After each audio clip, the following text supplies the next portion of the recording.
Voilà, Bismillah, on va reprendre donc la lecture par rapport à l'exemple du lahn al-jali. Donc en fait, on a dans Surah Al-Fatiha le mot iyyaka. Iyyaka. Donc en fait, c'est un mot très important car sans mettre de shadda dessus, sans mettre la shadda sur le ya, ça changerait complètement le sens et ça deviendrait une parole de mécréance que l'on ne veut pas dire. Donc, et bien mettre l'accent sur la shadda, car cela signifie c'est toi seul que nous adorons.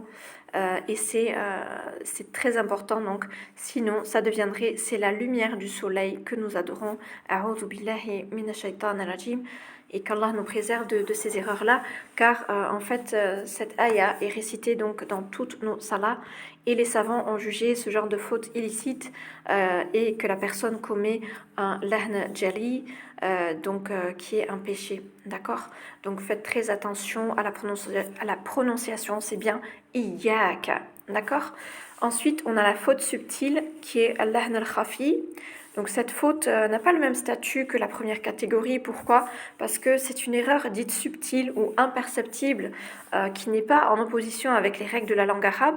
Elle ne change pas non plus le sens, mais elle intervient lorsqu'elle est en désaccord avec une règle spécifique au tajwid. Donc elle est appelée khafi, car seuls les initiés au tajwid peuvent percevoir cette erreur. Par exemple, on peut négliger une règle de lecture. Par exemple, si on a abandonné le mad ou bien qu'on a mal prononcé une règle de irfa, où on n'a pas vraiment donné ce nasillement quand on doit donner la runna à un nun ou au mim, tout ça, ça va être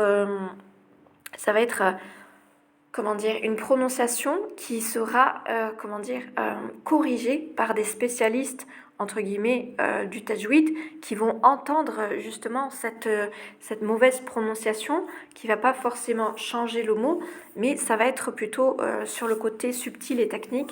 Et les savants de la science du tajwid considèrent le lahn al-khafi comme étant makruh, c'est-à-dire c'est détestable, c'est pas joli, c'est pas bien, c'est pas mais voilà, mais il y a des divergences, il y a d'autres savants qui disent autre chose. Cependant, il faut être vraiment très très clair sur le fait que on ne veut pas juger une faute haram si Allah ne l'a pas considérée comme haram, comme dans le Coran ou la Sunna. Donc il faut faire très attention.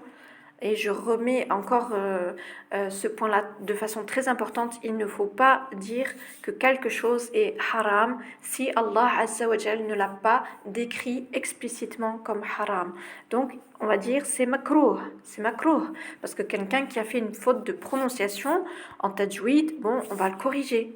Il va apprendre et c'est corrigé. C'est makruh, d'accord? C'est makruh. Et on demande qu'Allah Azza wa Jal donne le tawfiq à tous ceux qui veulent apprendre le Coran et qu'avec sincérité, qu'ils puissent corriger leurs erreurs, qu'ils puissent apprendre avec les meilleurs afin de bien comprendre, de bien apprendre et d'honorer la parole d'Allah avec une belle lecture et un tartil qui sera vraiment honorable, d'accord? Et soyons pas très très dur, malgré le fait qu'il faut faire très très attention aussi.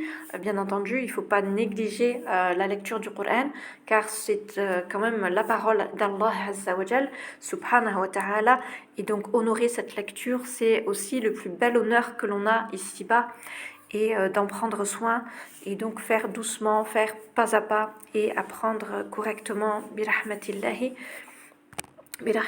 ta'ala. Et donc dire par exemple unzila sans appliquer la règle de irfa sur le nun en le prononçant comme un simple nun au lieu de dire unzila. Il y a d'autres personnes qui vont dire unzila. Ils vont le prononcer comme un nun. Donc ce n'est pas une faute qui va changer le sens du mot puisqu'on aura prononcé le nun, mais il s'agit d'un manquement aux règles de lecture qui doit être corrigé. Unzila. Il y a un nasillement, hein, d'accord? Voilà. Si vous avez des questions, n'hésitez pas, Inch'Allah. Et si j'en ai la capacité et la science, je serai ravie de pouvoir y répondre. mais référez-vous plutôt à des personnes de grande science et des personnes qui ont une science beaucoup plus complète que la mienne. Voilà, vérifiez toujours aussi ce que je poste et Inch'Allah khir.